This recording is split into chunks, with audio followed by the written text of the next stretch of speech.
Continuity throughout an interval.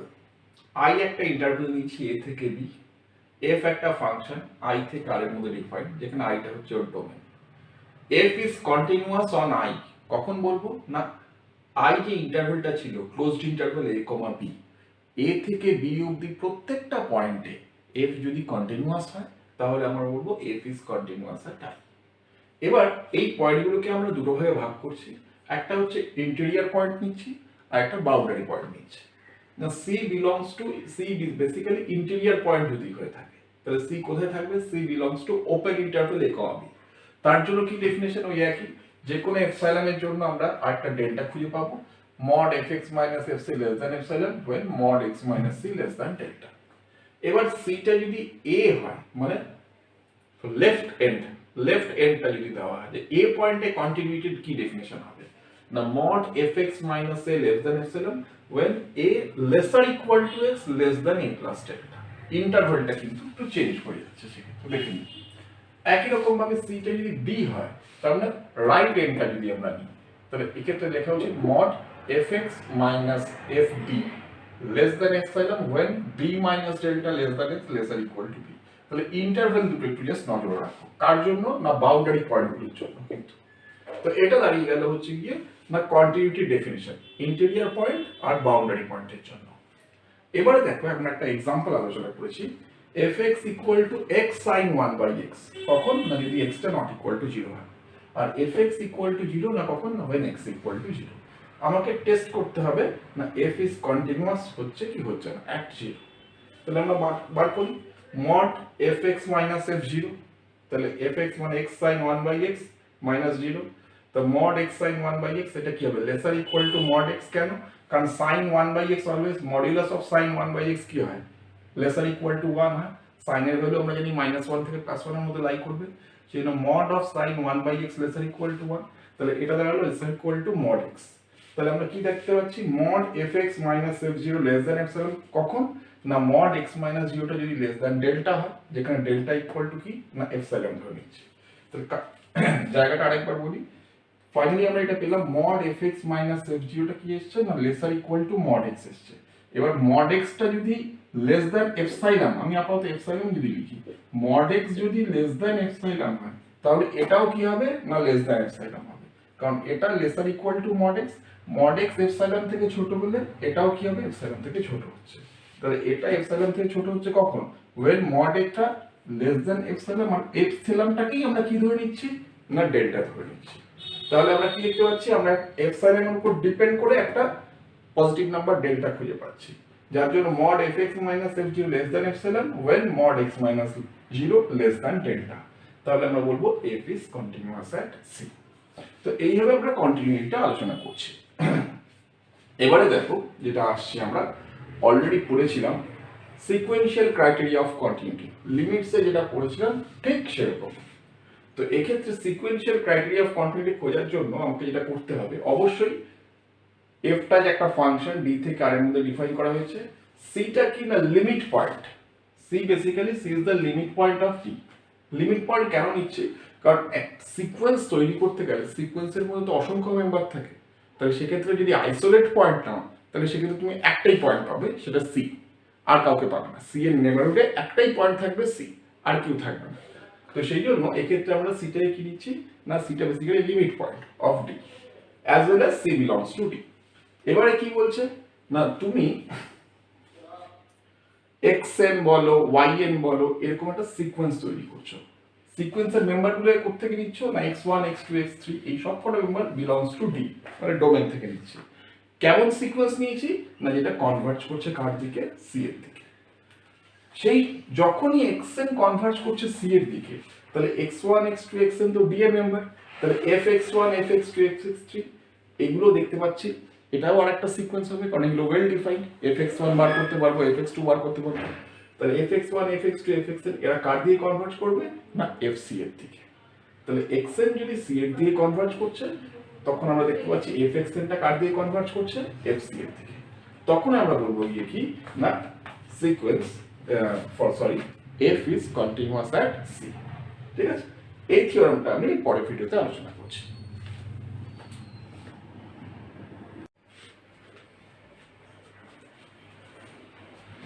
এবার দেখো আমরা যে থিওরামটা একটু আলোচনা করছিলাম, সিকোয়েন্সিয়াল ক্রাইটেরিয়া অফ কন্টিনিউইটি। তাহলে এফ ডি থেকে আর এর মধ্যে একটা ফাংশন ডিফাইন করা হয়েছে, সি একটা পয়েন্ট, সি পয়েন্টটা কিরকম না সি ডি তে আছে এবং ডি সেটের লিমিট পয়েন্ট, ওই জন্য C belongs to D intersection D dash. তার মানে সি কে সেন্টার করে তুমি যদি নেবারহুড নাও, সি মাইনাস ডেল্টা থেকে সি প্লাস ডেল্টা, ওর মধ্যে অসংখ্য মেম্বার লাই করছে, কার না ডি সেটের। এবারে দেখো না তুমি x1 x2 xn এরকম কিছু মেম্বার নিচ্ছ, কার থেকে নিচ্ছ না ডি সেট থেকে, মানে ডোমেন সেট থেকে। এমন ভাবে চয়েস করেছো যাতে xn সিকোয়েন্সটা কার দিকে টেন্ড করে না সি এর দিকে টেন্ড করছে। এবং যখনই তুমি x1 x2 xn এই পয়েন্টগুলো সি থেকে নিচ্ছ, তাহলে fx1 fx2 fx3 এই যে ভ্যালুগুলো, এগুলো আমরা পাচ্ছি। তো আমরা দেখতে পাচ্ছি fx1 fx2 fx3 এই ভ্যালুগুলো কার দিকে টেন্ড করছে না fc এর দিকে। তার মানে আমি যখনই ডোমেন সেটে একটা সিকোয়েন্স তৈরি করছি xn, যা এমন একটা সিকোয়েন্স যেটা সি এর দিয়ে কনভার্জ করছে, তখনই আমি দেখতে পাচ্ছি f অফ xn করে আরেকটি সিকোয়েন্স তৈরি হচ্ছে, সেটা কার দিয়ে কনভার্জ করছে fc এর দিকে। তাহলে আমরা কি দেখব না fটা কন্টিনিউয়াস হবে অ্যাট c। এবং উল্টোটাও সত্যি, মানে f মনে করো কন্টিনিউয়াস অ্যাট c হয়েছে, এটা বলে দিয়েছে। তাহলে কি না তুমি যদি একটা সিকোয়েন্স তৈরি করো xn, এলিমেন্টগুলো কার থেকে নিচ্ছ ডি এর থেকে, এমন ভাবে তৈরি করেছো যাতে xn টা c এর দিকে কনভার্জ করে, তাহলে দেখবে fxn সেটাও কার দিকে কনভার্জ করবে না fc এর দিকে কনভার্জ করবে। তাহলে xn c এর দিকে কনভার্জ করলে দেখাবো fxn টা কার দিকে কনভার্জ করছে না fc এর দিকে কনভার্জ করছে। তাহলে আমরা এই থিওরামটা অলরেডি এরকমই একটা থিওরাম লিমিটসে আমি পড়িয়েছিলাম, সেম থিওরাম প্রায়। তো আমি এখানে একটু আলোচনা করছি, তাও একটা পার্ট আমি একটু আলোচনা করে দিচ্ছি। মনে করো f is continuous at c, এটা দেওয়া আছে f is continuous at c। তাহলে কন্টিনিউটির যা ডেফিনেশন, এপসাইলন এর জন্য আমরা একটা ডেল্টা খুঁজে পাচ্ছি না fx fc less than epsilon when mod x c less than delta। এবার দেখো xn একটা সিকোয়েন্স তৈরি করেছো, x1 x2 x3 কার থেকে নিয়েছো না ডি এর থেকে, কেমন সিকোয়েন্স না সি এর দিয়ে কনভার্জ করছে, মানে xn কনভার্জেস টু সি। তবে কনভার্জেন্স সিকোয়েন্সের যে ডেফিনেশন, আমি একটা পজিটিভ নাম্বার ডেল্টা চয়েস করতে পারি। আমি কোন ডেল্টাটা নিলাম, এই যে ডেল্টা, এই ডেল্টাটাই একই রাখলাম। এই ডেল্টার জন্য আমরা একটা ন্যাচারাল নাম্বার k খুঁজে পাবো, যার জন্য দেখবো mod xn c less than delta for all n greater than equal to k। এটার কনভার্জেন্স সিকোয়েন্স অনেকবার পড়েছি, এটা তাও আমি একবার ইলাবোরেট করে লিখছি। এটার মানে দাঁড়াচ্ছে c minus delta less than xk plus 1 dot dot dot c plus delta। তার মানে সিকোয়েন্সের kth টার্মের পরে xk plus 1 xk plus 2 এই টার্মগুলো সবাই c minus delta থেকে c plus delta এর মধ্যে লাই করবে। এটা আমরা কনভার্জেন্স সিকোয়েন্সের ডেফিনেশন থেকে পাচ্ছি। এবার দেখো কন্টিনিউটির যেটা প্রপার্টি না, যে সমস্ত x গুলো এই নেবারহুডে থাকবে তাদের fx গুলো এই ইনকুইরিটাকে স্যাটিসফাই করবে। ওই জন্য কন্টিনিউটি থেকে আমরা বলতে পারি x minus c less than delta টা কি ইমপ্লাই করছে, mod fx minus fc টা কি হবে না less than epsilon। এটা কন্টিনিউটি থেকে আমরা বলতে পারছি। তাহলে এবার দেখো x টা কার পয়েন্ট ছিল না, x টা c minus delta থেকে c plus delta এর মধ্যে লাই করছে, বেসিক্যালি x টা d এরই পয়েন্ট। তাহলে xn minus c এটা অলরেডি কি হয়ে গেছে less than delta। তাহলে যে সমস্ত xn গুলো ওই same neighbourhood c minus delta থেকে c plus delta এর মধ্যে থাকবে, তো তাদের করসপন্ডিং fxn minus fc টাও কি হবে less than epsilon। এটা কার থেকে বলতে পারছি না এই লাইনটা থেকে বলতে পারছি। এটা কেন বলতে পারছি, কারণ f টা কন্টিনিউয়াস at c বলা ছিল।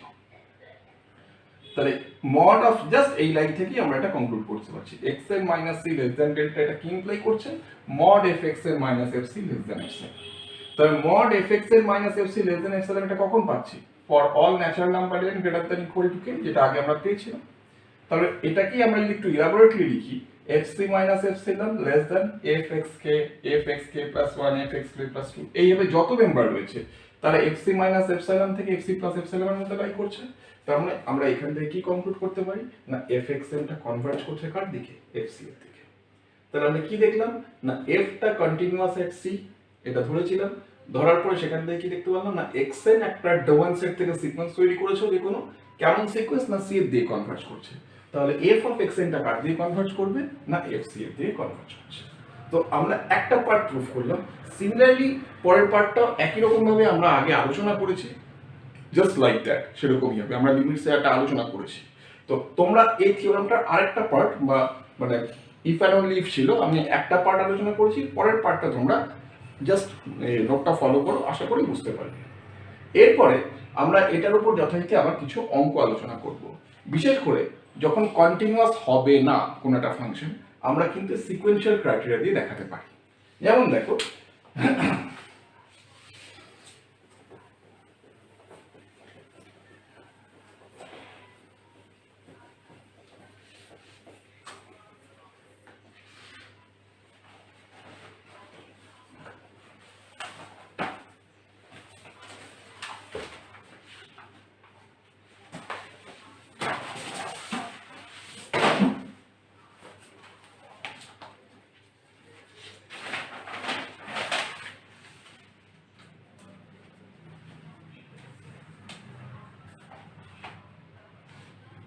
fx equal to 1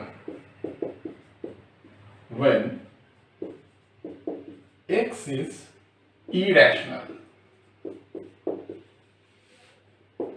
equal to -1 when x is rational।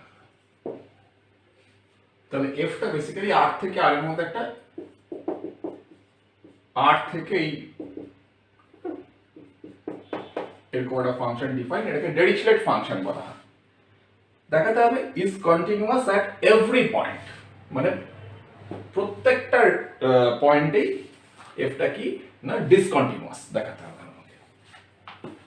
তাহলে সব থেকে আগে একটা আর এর মধ্যে যখনই তুমি একটা পয়েন্ট চয়েস করবে, সেটা আইদার রেশনাল হবে বা ইরেশনাল হবে। তো আমি এ একটা পয়েন্ট চয়েস করছি, A belongs to R, A is arbitrary rational number. স্বাভাবিক, একটা যখনই তুমি চয়েস করবে একটা রেশনাল নিতে পারো বা ইরেশনাল নিতে পারো। তো আমি এ একটা চয়েস করলাম, এ হচ্ছে আরবিটারি রেশনাল নাম্বার। আমি দেখাবো এই পয়েন্টের ফাংশনটা কি না ডিসকন্টিনিউয়াস। তাহলে আমরা যেটা পড়ে এসেছি না, এর যে কোনো নেবারহুডে যখন তুমি তৈরি করবে, এ মাইনাস ডেল্টা থেকে নিয়ে এ প্লাস ডেল্টা, এরপর একটা নেবারহুড যখন তুমি তৈরি করছো, এ কে সেন্টার করো, এ প্লাস ডেল্টা, এ মাইনাস ডেল্টা, এর মধ্যে অসংখ্য rational as well as irrational number রয়েছে। তাহলে এর যে কোনো নেবারহুডই আমি যদি নিই না কেন, তো তার মধ্যে আমি কি দেখতে পাচ্ছি না infinite number of rational as well as irrational number থাকবে। তাহলে এবার এটা হচ্ছে প্রযোজ্য কার জন্য না, this is applicable for any neighbourhood of A. আচ্ছা, এবারে তাহলে আমি এর মধ্যে থেকে নেবারহুড থেকে যে কোনো একটা ইরেশনাল নাম্বার চয়েস করতে পারি। তো আমি যেটা করছি এখানে না, আমি একটা নেবারহুড নিচ্ছি,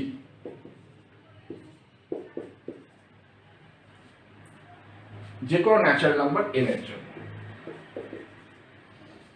এবং নেবারহুডটা কিরকম হচ্ছে না a মাইনাস 1/n থেকে a প্লাস 1/n, এরকম একটা নেবারহুড নিচ্ছি।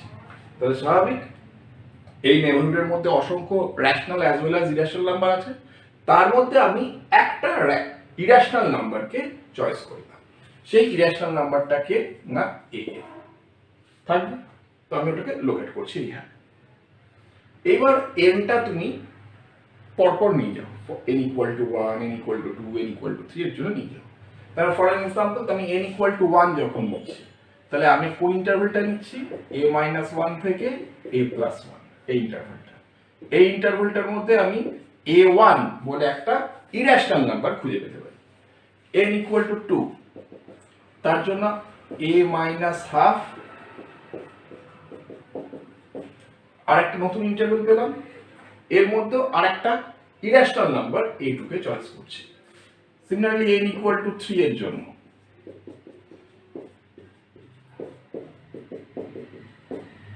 আরেকটা ইরেশনাল নাম্বার a3 পেয়ে যাচ্ছে।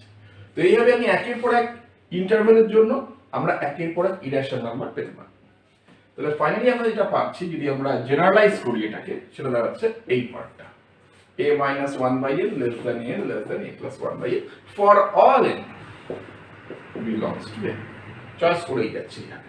তাহলে a1 a2 a3 a4 dot dot an an+1 an+2 করতে করতে আমরা বেসিক্যালি একটা সিকোয়েন্স পাচ্ছি an এর, সিকোয়েন্স অফ ইরাশনাল নাম্বার খুঁজে পাচ্ছি। an হচ্ছে গিয়ে সিকোয়েন্স অফ ইরাশনাল নাম্বার। তাহলে এবার আমরা যেটা দেখতে পাচ্ছি সিকোয়েন্স অফ ইরাশনাল নাম্বারটা কার দিকে টেন্ড করছে দেখো না, তুমি যদি এটার দুদিকে লিমিট অপারেশন করো, এদিকে n tending to infinity operation করলে কত পাবে, এদিকে যদি n tending to infinity operation করো তাহলে কত পাবে, তার মানে এদিকটাও এর দিকে এগোচ্ছে, এদিকটাও এর দিকে এগোচ্ছে, তাহলে মাঝে যেটা রয়েছে বাই সাইনওয়েজ থিওরাম এই সিকোয়েন্সটা কার দিকে এগোবে, এর দিকে এগোচ্ছে। তাহলে আমরা ডোমেন সেটে একটা সিকোয়েন্স খুঁজে পাচ্ছি an, যেটা কিরকম সিকোয়েন্স না কনভার্জেস টু a। এবার একটা জিনিস লক্ষ্য করো, a1 a2 a3 an এরা প্রত্যেকে কি না ইরাশনাল নাম্বার, প্রথম থেকেই বলছি। তাহলে ইরাশনাল হওয়ার জন্য fx এর ভ্যালু কত 1, তাহলে আজকে যদি বলা হয় f অফ a1 এটা কত না f অফ a1 হচ্ছে 1, f অফ a2 ইরাশনাল সেটাও হচ্ছে 1, করতে করতে f অফ an এটাও হচ্ছে 1। তাহলে আমরা এই যে আরেকটা সিকোয়েন্স পাচ্ছি f অফ an বেসিক্যালি 1 1 1 1, তাহলে এটা কার দিয়ে কনভার্জ করছে, 1 এর দিকে কনভার্জ করছে।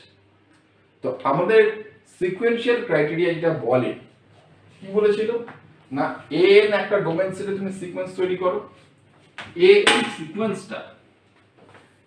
সিকোয়েন্সটা যদি এর দিকে টেন্ড করে মানে an টেন্ডিং টু a হলে f of an tending to f a হবে। কখন না যদি f টা কন্টিনিউয়াস অ্যাট a হয়, এটা আমরা সিকোয়েন্সিয়াল ক্রাইটেরিয়া থেকে পেয়েছি।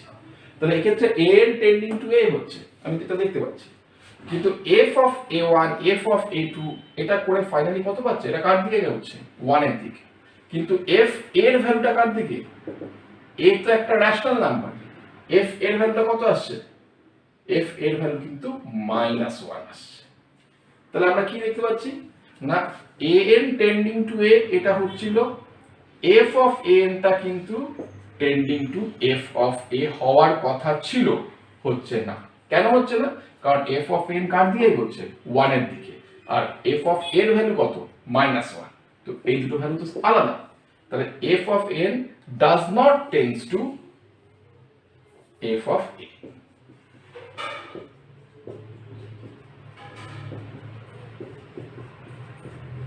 কেন, কারণ f অফ a এর ভ্যালুটা -1। তাহলে এই ক্ষেত্রে আমরা সিকোয়েন্সিয়াল ক্রাইটেরিয়া অফ কন্টিনিউইটি কাজে লাগিয়ে বলতে পারি f ইজ ডিসকন্টিনিউয়াস কোন পয়েন্টে, অ্যাট a। তাহলে এটা কি ছিল না একটা আরবিটারি রেশনাল নাম্বার। সিমিলারলি তুমি যদি আরবিটারি ইরেশনাল নাম্বার চয়েস করো b, ঠিক সিমিলার ওয়েতে তুমি দেখতে পাবে গিয়ে তুমি একটা সিকোয়েন্স পাবে, সিকোয়েন্সটা তখন কার পাবে না রেশনাল নাম্বারের সিকোয়েন্স পাবে, এবং ঠিক অপোজিট জিনিসটা দেখতে পাবে। আলটিমেটলি দেখবো আমরা গিয়ে কি না এটা ওই ইরেশনাল, যদি বিটা ইরেশনাল হয়, ইরেশনাল হলে ওই পয়েন্টে কি না ফাংশনটা ডিসকন্টিনিউয়াস হবে। তাহলে থিওরামটা আমি আরেকবার একটু বলি। তাহলে a একটা নেওয়া হচ্ছে আরবিটারি ন্যাশনাল নাম্বার, আমরা জানি a কে এর যে কোনো নেবারহুড যদি তুমি নাও a মাইনাস ডেল্টা থেকে a প্লাস ডেল্টা, এর মধ্যে অসংখ্য rational as well as irrational থাকবে। তো আমি কি করছি না আমি আমার ইচ্ছে মতো ইন্টারভ্যাল বাড়াচ্ছি, n ইকুয়াল টু 1 এর জন্য একটা ইন্টারভ্যাল নিলাম a মাইনাস 1 থেকে a প্লাস 1, সেখানে a1 একটা ইরেশনাল নাম্বার পেতেই পারি, চয়েস করলাম। n ইকুয়াল টু হাফ এর জন্য a মাইনাস হাফ থেকে a প্লাস হাফ আরেকটা ইরেশনাল নাম্বার নিলাম, সেখানে আমরা আরেকটা a2 বলে পেলাম। n ইকুয়াল টু 3 এর জন্য a মাইনাস 1/3 থেকে a প্লাস 1/3 আরেকটা ইন্টারভ্যাল পেলাম, সেখানে a3 বলে আরেকটা ইরেশনাল নাম্বার পেলাম। তো এইভাবে আমরা a1 a2 a3 an করে একটা সিকোয়েন্স অফ ইরেশনাল নাম্বার পাচ্ছি, এবং কিরকম না এটা এই লটা হোল্ড করছে। তাহলে এই লটা হোল্ড করছে মানে আমরা এখান থেকে বলতে পারি an সিকোয়েন্সটা কার দিকে এগোচ্ছে, এর দিকে এগোচ্ছে। তাহলে ডোমেনে একটা সিকোয়েন্স an পাচ্ছি, এটা এর দিকে এগোচ্ছে।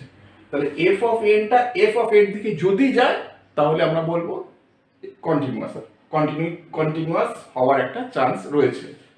কিন্তু f অফ n আমরা যখনই বার করছি fa1 f of a2 f of n এরা সবাই কত দিচ্ছে না 1 দিচ্ছে, f অফ n ভ্যালুটা কত আসছে -1। তাহলে f অফ n কার দিয়ে কনভার্ট করছে 1 এর দিকে, কিন্তু f অফ n ভ্যালু -1। তাহলে f অফ n আর যাই হোক f অফ n দিয়ে কনভার্ট করছে না, তাহলে n এর দিয়ে কনভার্জ করলো, কিন্তু f of n f of x দিয়ে কনভার্জ করছে না। তাহলে আমরা কি বলতে পারি, by sequential criteria of continuity, না f is discontinuous at any point on that domain. Thank you.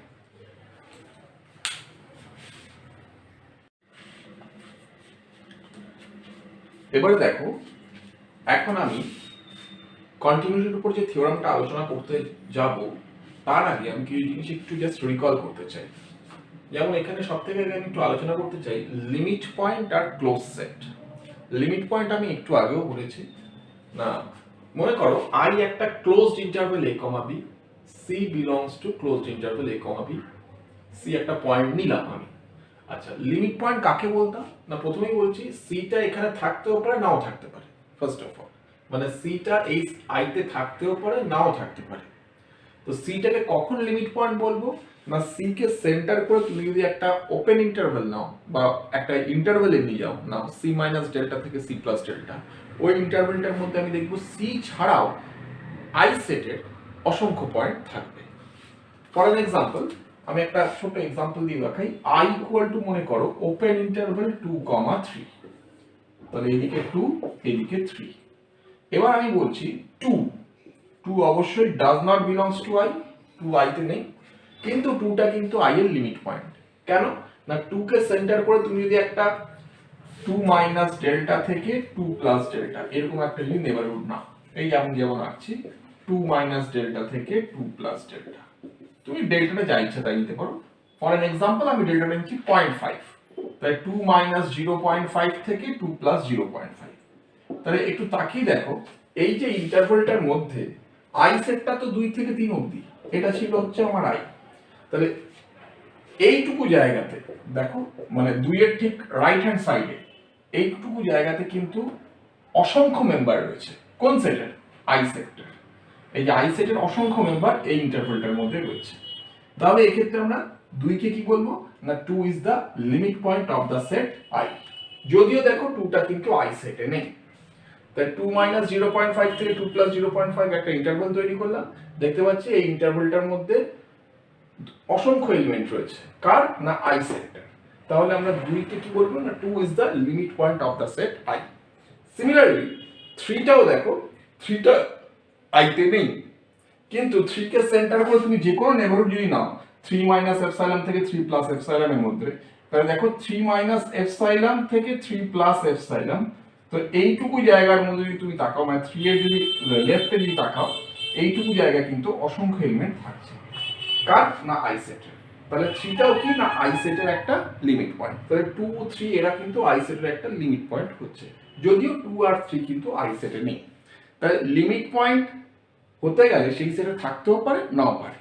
এবার শুধু 2, 3 কেন, 2, 3 ছাড়া এই সেটের ভেতরে যত পয়েন্ট রয়েছে 2 থেকে শুরু করে 3 অবধি, 2.1, 2.2, 2.3, 2.4, এরা সবাই কিন্তু বেসিক্যালি কি না লিমিট পয়েন্ট। তাহলে আমরা দেখতে পাচ্ছি আই সেটটা যদি 2, 3 হয়, তাহলে আই সেটের যে লিমিট পয়েন্টগুলো কারা কারা হচ্ছে না 2 থেকে শুরু করে 3 পর্যন্ত, মানে 3 কে ইনক্লুড করলে যত নাম্বার হয় সবাই হচ্ছে গিয়ে কি না আই সেটের লিমিট পয়েন্ট। তাহলে এক্ষেত্রে আইটা যদি 2, 3 হয়, তাহলে এর লিমিট পয়েন্টগুলোকে নিয়ে যদি আমি একটা সেট তৈরি করি, সেই সেটটা কি হয়ে যাচ্ছে না ক্লোজড ইন্টারভ্যাল 2, 3। কেন? কারণ এর প্রত্যেকটা পয়েন্টে কি আই সেটের লিমিট পয়েন্ট। তো আই সেটের লিমিট পয়েন্টগুলোকে নিয়ে আমরা যে সেটে রাখি সেই সেটটাকে বলা হয় ডিরাইভড সেট। যে 2, 3 ছিল, এটা আই সেট ছিল, এটার লিমিট পয়েন্টগুলোকে নিয়ে আমরা একটা সেট তৈরি করছি। এখানে 2ও থাকবে, 3ও থাকবে, আর 2 থেকে 3 অবধি সবকটা মেম্বার থাকবে। তাহলে এটাকে আমরা কি বলছি না, এটাকে আমরা বলছি ডিরাইভড সেট অফ আই।